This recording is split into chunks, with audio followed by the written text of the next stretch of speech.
Have you ever wondered why someone you barely noticed at first suddenly becomes attractive? Or why a song you didn't like at all becomes your favorite after the 10th listen? There's a psychological reason for this. It's called the mere exposure effect. It's one of the most powerful forces shaping who we trust, who we like, and who we fall in love with. And once you understand it, you'll understand why you catch feelings for certain people, even when you never meant to. Welcome back, beautiful souls and seekers of healing, truth, and transformation. Hi, I'm Nori, and this is my AI twin sister, Nora, and today we're exploring one of the simplest and most surprising truths in social psychology. We like what we see more often. This is the mere exposure effect, and it explains everything from celebrity crushes to office romances to why certain relationships feel meant to be. So let's break down the science and what it means for your love life, your friendships, and even your healing journey. The mere exposure effect was first described in the 1960s by psychologist Robert Zajonc, and the idea is surprisingly simple. The more we're exposed to something, the more we tend to like it. Not because it's better, not because it's more meaningful, but simply because it feels familiar. And this applies to almost everything: faces, voices, names, songs, brands, strangers, even beliefs and ideas. Repetition creates familiarity. Familiarity feels safer. And when something feels safe, we're more likely to like it and sometimes get attracted to it. 1. The nonsense word experiment. Zajonc started with something incredibly simple. He showed people completely made-up words like glopta, zrn, and bimra. These words had no meaning, no emotional weight, nothing attached to them. But here's the fascinating part. The words people saw more often were consistently rated as more pleasant, more positive, and more trustworthy, even though they were total nonsense. Nothing changed about the words, only the frequency did. And that alone was enough for the brain to say, this feels familiar, so it must be safe. And the moment something feels safe, we start to like it more. One of the most famous demonstrations of the mere exposure effect comes from a simple experiment with human faces. Participants were shown faces for just fractions of a second, so fast their conscious mind never registered them. But later, when asked to rate those same faces, something remarkable happened. The faces they'd seen more often, even for microseconds, were rated as more trustworthy, more attractive, more friendly, and more likable. And here's the wild part. Most participants had no memory of seeing those faces at all. Their conscious brain forgot, but their subconscious didn't. Your nervous system is always scanning for one question: is this safe or not? So when a face feels familiar, even if you don't know why, your brain relaxes. And relaxed brains see people as safer, kinder, and more appealing. That is the mere exposure effect in action. Another classic experiment shows how the mere exposure effect works in everyday life, not just in a lab. A woman was hired to attend a large college class. She didn't speak, participate, or interact with anyone. She simply sat in the lecture hall, either 0 times, 5 times, 10 times, or 15 times. Later, students were shown photos of the women who had attended and asked to rate their personalities. Here's what happened. The woman who showed up 15 times silently was rated as kinder, more intelligent, more interesting, and more attractive than the same woman who appeared fewer times, or not at all. Nothing about her changed, not her hair, her clothes, or her behavior. The only thing that changed was familiarity. Just being seen again and again made her feel safer, warmer, and more likable. This is why consistency builds connection and why people we see often start to feel like our people. At its core, the mere exposure effect is about survival. The human brain evolved in a world where anything unfamiliar could be a predator, a threat, or an unsafe person. So when you encounter something new, your amygdala, the brain's fear center, immediately asks, is this safe or not? But here's the magic. Every time you see the same face, voice, or name again, the amygdala relaxes a little more. It fires fewer danger signals. Your nervous system settles. Your body exhale comes easier. Eventually, your brain says, I've seen this before. It hasn't hurt me. I can relax. That relaxation is powerful. Your brain interprets it as safety. And safety often gets mistaken for liking and sometimes even attraction. This is why someone who didn't stand out at first can suddenly seem warm or magnetic after repeated exposure. Your brain has simply decided, this feels familiar. Familiar feels safe. Safe feels good. The second reason the mere exposure effect works is because predictability lowers anxiety. Humans hate uncertainty in relationships, emotions, and other people's intentions. So when someone becomes familiar, your brain can finally predict what comes next. How they move, how they speak, how they tend to make you feel. And that predictability creates a powerful internal shift. Your stress drops, your nervous system unclenches, you feel more at ease around them. And here's the fascinating part. Your brain often interprets that ease as compatibility because they're no longer a question mark. Comfort becomes connection, and connection becomes liking. This is why coworkers get close, why classmates turn into crushes, and why people we see often start to feel like our people. Predictability becomes warmth, warmth becomes liking, and sometimes liking becomes attraction. The final reason the mere exposure effect is so powerful is because familiarity creates bonding. Our nervous systems don't attach to what's perfect, they attach to what's consistent. When someone shows up in your world repeatedly, your brain starts treating their presence as part of your safe zone. And without you noticing, your attachment system softens. I know this feels familiar, this feels safe. This happens in childhood, friendships, workplaces, and especially in romantic relationships. It's why routines build connection, why shared spaces create closeness, and why people with steady presence become surprisingly meaningful over time. Your brain bonds with what feels known, and the known becomes important. That quiet sense of, you feel familiar to me, is often the very beginning of trust, comfort, and attachment.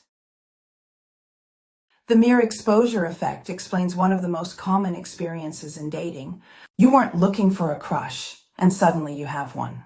Why? Because the people who show up in your life regularly start to feel familiar, and familiarity quietly rewires your nervous system. Think about it. Coworkers you pass every day, the person you always see at the gym, classmates who sit near you, neighbors, friends of friends who show up at every gathering. You might not feel anything at first, but repeated exposure builds comfort. Comfort lowers your guard, and lowered guard feels like connection. Your brain begins whispering, I know this person, they feel safe, I can relax. And that relaxation becomes warmth, warmth becomes liking. And liking over time can turn into attraction. This is why crushes often grow in the most ordinary places. Your heart follows where your nervous system feels safe. The mere exposure effect also explains why slow burn relationships are so powerful. Instant sparks feel exciting, but they're actually rare. Most long-lasting relationships don't start with fireworks, they start with familiarity. As you spend time with someone, your nervous system adjusts to their voice, their presence, their energy, their rhythm, and slowly your attachment system begins bonding. That's why people fall in love with longtime friends, or why someone you barely noticed at first becomes the person you think about constantly. Slow warmth builds stability, stability builds trust, and trust creates lasting love. Your brain bonds with consistency, not intensity, which is why slow burn love is often the most grounded and enduring. Why you feel drawn to someone who feels familiar. One of the most powerful effects of repeated exposure is the way it creates a sense of instant familiarity, even when you can't explain why. Sometimes it's shared background, sometimes it's shared energy or temperament. Sometimes it's the way they talk, move, or laugh that reminds your nervous system of someone from your past. But often, it's simply more exposure. The more you encounter someone, the more your brain says, I've seen this, I know this feels safe. And that sense of safety gets translated into something deeper, a gentle pull, a sense of resonance, a feeling that this person is somehow your people. You're not drawn to them because they're perfect. You're drawn to them because they feel known. And in a world full of uncertainty, known feels magnetic. Familiarity becomes comfort, comfort becomes connection, and connection becomes attraction. The mere exposure effect also explains why dating apps can feel strangely hollow, even when you're talking to attractive, interesting people. On apps, exposure is too brief and too inconsistent for your nervous system to build familiarity. You see a face for 2 seconds, you swipe, and they disappear forever. There's no repetition, no rhythm, no chance for your brain to say, I've seen this person before. They might be safe, I can relax. Instead, it's an endless stream of strangers your nervous system never sees long enough to form comfort or connection. Without familiarity, there's no grounding, no cognitive ease, no spark of bonding. It's not that you're picky, it's that swiping gives you exposure without attachment. And chemistry can't grow in 2 seconds. That's why people you meet in real life often feel more meaningful. Your brain actually gets time to fall into familiarity. Why you miss someone more after routine contact. One of the strongest signs of the mere exposure effect is what happens when someone who was part of your routine suddenly isn't there. When you see someone regularly through texts, calls, daily interactions, or even just passing by, your nervous system quietly adapts to their presence. Their voice becomes familiar, their timing becomes predictable, their energy becomes part of your emotional landscape. So when that routine breaks, your brain feels the absence immediately. It's not always about love, it's about regulation. Your nervous system was using that person as a point of stability, a small anchor in your day. When they disappear, even briefly, it feels jarring. Not because you're weak, but because your body says, something I depended on is missing. That emptiness isn't a flaw, it's biology. We bond through repetition, and we feel the loss when that repetition stops. Why people stay in unhealthy relationships. The mere exposure effect also explains why people sometimes stay in relationships that are painful or unhealthy. For the nervous system, familiarity feels safer than change, even when the familiar hurts. When you repeat the same cycles of attention, withdrawal, conflict, and reconciliation over and over, your brain begins to normalize the pattern. It becomes predictable, and predictable feels less threatening than the unknown. This is the root of a trauma bond, not love, not weakness, not bad judgment, but repetition. Repetition creates attachment. Attachment creates emotional glue. And that glue can feel impossible to break even when the relationship is damaging. Your brain isn't choosing pain, it's choosing what it knows. Until someone experiences a different kind of safety, the familiar can feel like home, even when it's not. How to use this in your love life. The mere exposure effect can actually strengthen your relationships when you use it intentionally. 1. Give people more than one chance. Your first impression isn't always accurate. Many of the healthiest relationships start with slow, steady familiarity. 2. Build closeness on purpose. Shared routines, shared spaces, and shared experiences create the kind of bonding your nervous system can trust. 3. Spend more time offline. Real connection grows through real exposure, not through curated profiles or quick swipes. Not all familiarity is healthy. There's the kind that feels safe, warm, and grounding, the kind that settles your nervous system and helps you breathe easier. And then there's trauma familiarity, the kind that feels intense, urgent, or magnetic because it echoes an old wound. It feels powerful, but it isn't peace. One kind of familiarity moves you toward healing. The other pulls you back into patterns you've already outgrown. 5. If you want your relationship to grow, increase positive exposures. The strongest relationships usually aren't built from big dramatic moments, but from small repeated ones. Small touches, small conversations, small check-ins, small rituals that say, I'm here, I choose you. Because micro moments create familiarity, and familiarity creates connection.